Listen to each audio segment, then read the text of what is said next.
નમસ્કાર મિત્રો, જય સિયારામ, બાપા સીતારામ। મિત્રો આજે એક એવા વ્યક્તિની વાત કરવાની છે જેમને તેમની 20 વર્ષની ઉંમર હતી ત્યારથી જ તે ખેડૂતોના હિતમાં, ખેડૂતોને જ્યારે પણ મુશ્કેલી પડતી હોય એવા સમયે જેમની ઉંમર 20 વર્ષની હતી ત્યારથી જ તે ખેડૂતો માટે સતત લડતા આવ્યા છે, ખેડૂતોના હિત માટે।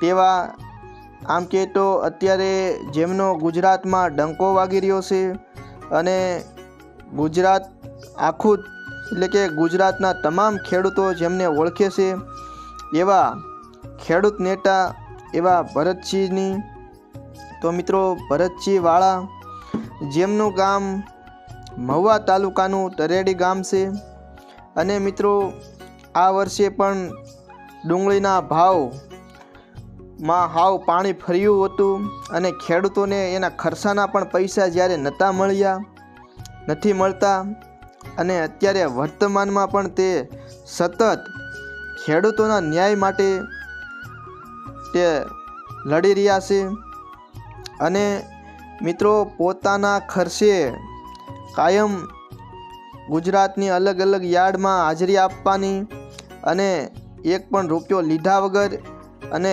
ખેડૂતોના ન્યાય માટે સતત અત્યારે વર્તમાનમાં તે લડી રહ્યા છે એવા ભરતસિંહ વાળાને સૌથી પહેલાં તો સલામ। કારણ કે મિત્રો પોતાનો સમય કાઢી અને બીજાના ભલા માટે જે આવવું ને એ તે સૌથી મહાન વાત છે। તેને એકી સાથે એક દિવસમાં અલગ અલગ 3 સ્થળો પર આવેદનપત્ર આપ્યું હતું। તાલુકા સેવા સદનમાં મામલતદાર, પ્રાંત ઓફિસર તેમજ અન્ય એટલે કે ધારાસભ્યશ્રીને પણ આવેદનપત્ર આપ્યું હતું અને રજૂઆત કરી હતી।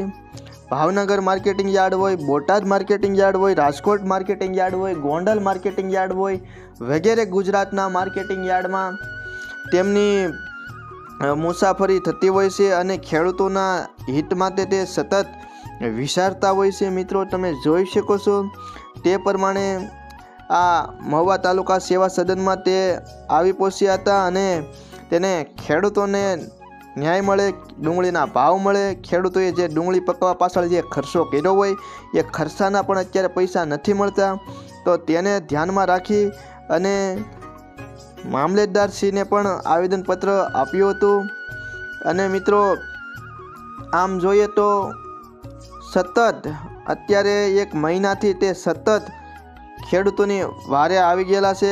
આમ કહીએ ને તો ગુજરાતમાં માત્ર ને માત્ર આવી રીતની ખેડૂતોના લડત લડતા હોય, ખેડૂતોના હિત માટે જે લડતા હોય તો માત્ર ને માત્ર મિત્રો ભરતસિંહ વાળા છે।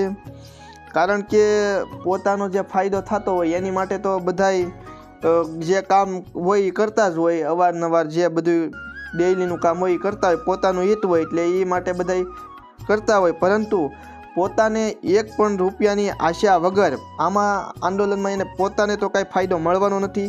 તો ડુંગળીના ભાવ વધશે અને મણના 500, 600 કે 1000 જે કાંઈ થાય તો એમાં મોટા ભાગનો ખેડૂતોને તે બધો ફાયદો છે, આમ કે સંપૂર્ણ ફાયદો ખેડૂતોને જ છે।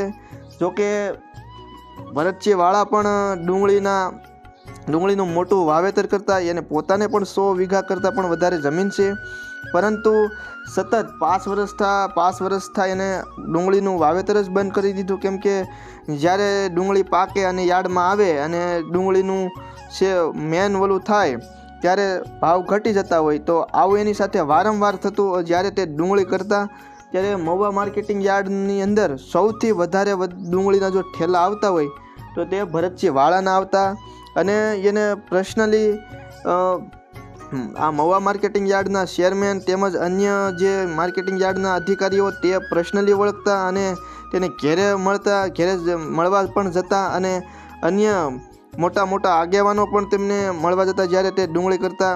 અને અત્યારે મિત્રો ખૂબ એની પ્રશંસા થઈ રહી છે અને અત્યારે પણ કેટલાક લોકો એને અવારનવાર મળતા હોય છે, પરંતુ મિત્રો અત્યારે તે મેન તો એ તે તમને કહી દે કે જે ડુંગળી માટે જે તે લડત ચલાવી રહ્યા છે। કારણ કે ડુંગળીને આમ કહે તો મારા મત મુજબ 1 મણ ડુંગળી પાકે, 1 મણ કે એની પાછળ 150 રૂપિયાથી લઈને 250 રૂપિયાનો એક મણ ડુંગળી પાકવા પાછળ ખર્ચો થતો હોય, કારણ કે યાર્ડમાં લાવી તો એક ઠેલાનું જે યાર્ડમાં પુગાડવાનું હોય જે 20-25 કિલોમીટર આઘું હોય તો ભાડું 30 રૂપિયા ઠેલાનું, 40 થી 45 કે 50 રૂપિયા એક ખાલી ઠેલો, પછી મોળી તો એ બધું આમ કહે ને તો મોળીને જે મજૂરી લાગે એ 50-55 રૂપિયા ઠેલે લાગતી હોય છે. અને એના પહેલાંનો જે પાકે સોંપી નાખીને પકાવ ખેહીને એ બધું તો ખર્ચો ગણી એમ કરીને એક મણનો ખર્ચો 150 રૂપિયાથી લઈ અને 250 રૂપિયા સુધી તો પહોંચી જતો હોય. તો અત્યારે ભાવ જ તે હાવ ઓછો મળી રહ્યો છે. તેના માટે તેને આ એક સારી બાબત કહેવાય ને. ગુજરાતમાં સૌથી પહેલાં આમ કહે તો વિચાર આવ્યો હોય કે ખેડૂતોને ન્યાય મળવો જોઈએ તો એ માત્ર ને માત્ર ભરતસિંહ વાળાને મળ્યો એવો વિચાર આવ્યો હતો. અને મિત્રો ભાવનગરમાં પણ તેને ખાસ રજૂઆત કરી હતી. માર્કેટિંગ યાર્ડમાં બકાલાનું જે બકાલું વિભાગ છે ત્યાં પણ જે વ્યવસ્થા સારી એવી કરે, ત્યાં પણ અત્યારે ભાવનગર માર્કેટિંગ યાર્ડમાં વ્યવસ્થા બહુ સારી નથી. તો તેને લઈ તેમજ અન્ય હરાજીને લઈને પણ તેને રજૂઆત કરી હતી. તો તેની રજૂઆત સાંભળી હતી અધિકારીઓએ અને તેને પણ સારો પ્રતિભાવ આપ્યો હતો. અને આમ જોઈએ તો તળાજા માર્કેટિંગ યાર્ડ હોય, મવા તેમજ ભાવનગર જિલ્લાના તમામ તેમજ ગુજરાતના પણ કેટલાક માર્કેટિંગ યાર્ડમાં તે સતત જતા હોય છે અને ખેડૂતો માટે સતત તે સારા ખેડૂતોના હિતમાં જ તે વિચારતા હોય. તો મિત્રો અગાઉ કીધું એમ તે 100 વીઘાના ખાતેદાર છે, 100 વીઘા કરતાં પણ, પરંતુ એની સાથે જ્યારે આવી રીતે જ્યારે ડુંગળી પાકે યાર્ડમાં આવે ત્યારે ભાવ સતત જે ખર્ચના તે મળતા નથી. એવી રીતનું એને હારે પણ વારંવાર થયેલું. પછી એને ડુંગળી સોંપવાનું જ તે બંધ કર્યું, મતલબ આ ડુંગળીની ખેતી એની જગ્યાએ અન્ય અત્યારે વાવેતર કરતા હોય છે. અને મિત્રો આમ જોઈએ તો એને અત્યારે ડુંગળીનું વાવેતર કરેલું નથી, છતાં પણ એને તો ડુંગળીનું વાવેતર કરેલું નથી તો એને તો કંઈ ફાયદો થવાનો નથી આ આંદોલન કરે. અને મિત્રો પોતાનું પેટ્રોલ, પોતાના જમવાનો જે ખર્ચો તેમજ બીજા અન્ય ખર્ચા, કોકને ચા પાણી પાવો તો એનો ખર્ચો એમ ગણી તો એનો પોતાના ખર્ચે બધું આવું કરે ને તો માત્ર ને માત્ર મિત્રો આ 10મી વખત કહું એ પ્રમાણે ભરતસિંહ વાળા છે. કારણ કે આમ જોઈએ ને તો બોલવું બહુ સહેલું છે, પરંતુ જે તે સ્થળ ઉપર હાજરી આપીને એ બહુ મહત્ત્વની છે. કારણ કે એમાં બધી પોતાનું જે કામકાજ હોય બધું જે બીજું કંઈ સાઈડમાં હોય બધું પડતું મેકી અને આવવું અને હાજરી આપીને એ તે ખૂબ બધાય કરતાં મહત્ત્વની વાત છે. અને મિત્રો એને તો ઘણી વખત ખેડૂતોના ન્યાય માટે જેલમાં પણ જવું પડ્યું હતું.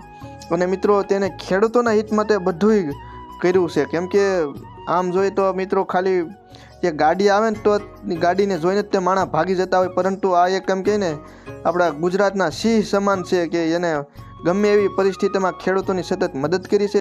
અને મિત્રો તમને એ પણ જણાવી દઈએ કે આ વિડીયો બનાવવા માટે ભરતસિંહે કે કોઈએ મને એમ નથી કીધું કે ભાઈ મારો વિડીયો બનાવો અને આમ કરો ને, પરંતુ મને એવું લાગ્યું કે જેમનું વ્યક્તિત્વ સારું હોય, જે રાષ્ટ્ર માટે સારું કરતા હોય ને એના વિશે સારું કહેવું, એની હકીકત વર્ણવી એ ફરજ બનતી હોય છે. તો મિત્રો તમને આ વિડીયો ગમ્યો હોય તો નીચે આપેલા બટનને દબાવી ચેનલને સબસ્ક્રાઈબ કરી અને આ વિડીયોની લિંક તમારા અન્ય મિત્રો સાથે પણ શેર કરો, જેથી કરીને જે રાષ્ટ્ર માટે જે વ્યક્તિ સારું કાર્ય કરી રહ્યા છે ખેડૂતોના માટે, આમ કહે ને આપણા રાષ્ટ્રમાં એટલે કે આપણા ભારત દેશમાં તો સૌથી આગવું સ્થાન હોય તો એક આર્મી, અને ત્યાર પછી આમ કહીએ તો ખેડૂતને આર્મી બેયનું સમાન કાર્ય છે.